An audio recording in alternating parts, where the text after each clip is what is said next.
I got to get something else out of the way. I am straight. I just got a real gay voice. I have like a pussy-eating voice. It is real set of dyke pipes up here.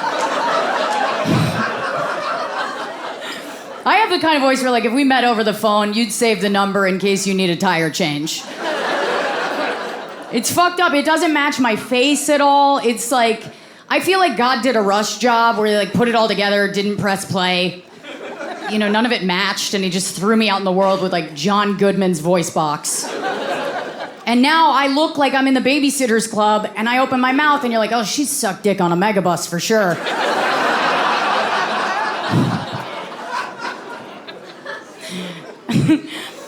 So I am into men. I just, I don't know why. I do find men fascinating, though. They're fascinating, right? Like, if you put jizz under a microscope, I'm pretty sure you could see each individual sperm giving you advice you never asked for.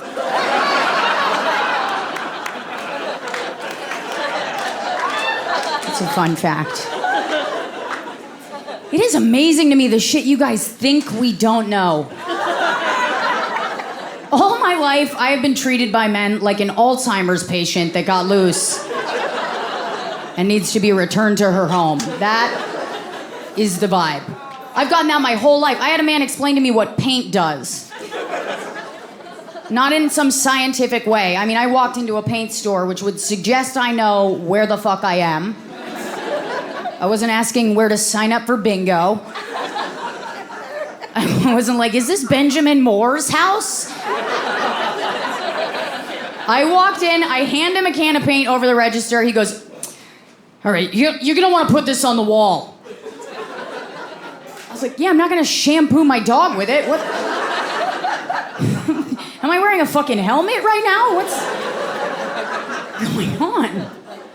So I've always had really terrible taste in men, or at least I used to. I love a challenge, you know, so I love an unavailable guy. Those are great, right? I was with this one guy who kept calling me multiple women's names. And I was like, oh, he's just trying to throw me off.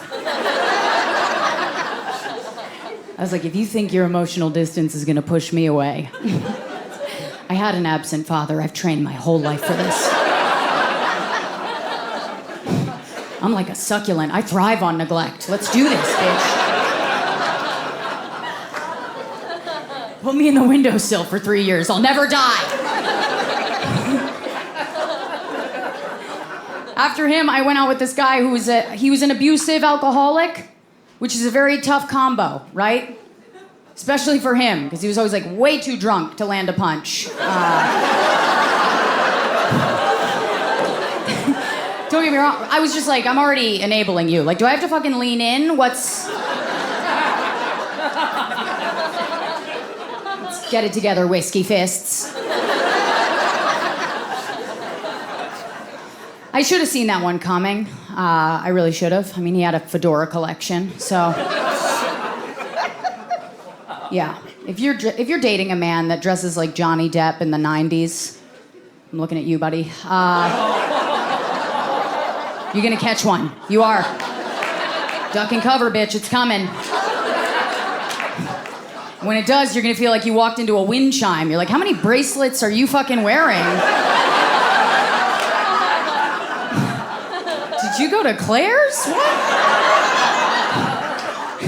I can't tell if this is a domestic dispute or an enchanted forest. Where am I? I still listen to Chris Brown's music. I just want to say that for the record. People ask me, they're like, how can you listen to Chris? You guys shaking your heads already. I can see the white women. They're like, no. No, it's easy. I can tell you how I do it. My abuser never wrote a song I could dance to. I mean, don't get me wrong, I danced, but it was really more of like a bob and weave, you know? This is a fun crowd. Some of you are evil, and some of you just came from church, and I'm excited. We're gonna see where the line is tonight.